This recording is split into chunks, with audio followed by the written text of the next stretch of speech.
kudziwa padziko lino Baba. Tidziwe kuti pali wina anatifera.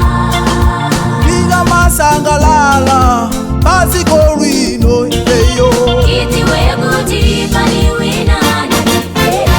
Ndi ndani? Yesu. Ndi ndani? Yesu. Yesu yo. Yesu. Hauna watani. Yesu yo. Kibatari. Bali mefana naye. Kibatari. Kibatari. Kibatari. Hauna watani. Ndi ndani? Yesu. Ndi ndani? Yesu. Yesu yo. Yesu.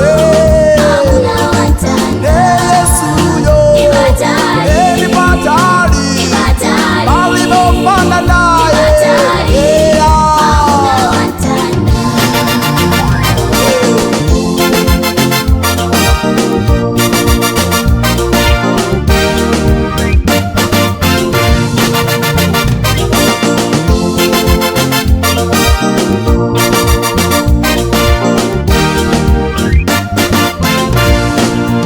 Anazunzika ambuye Yesu.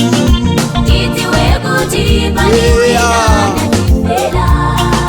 Chifukwa cha ine moyo wanga.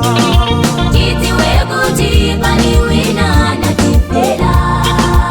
Anapachikidwa pamtanda paja. Tidziwe kuti pali wina anatifera. Chikondi chake ichopambana pa ife.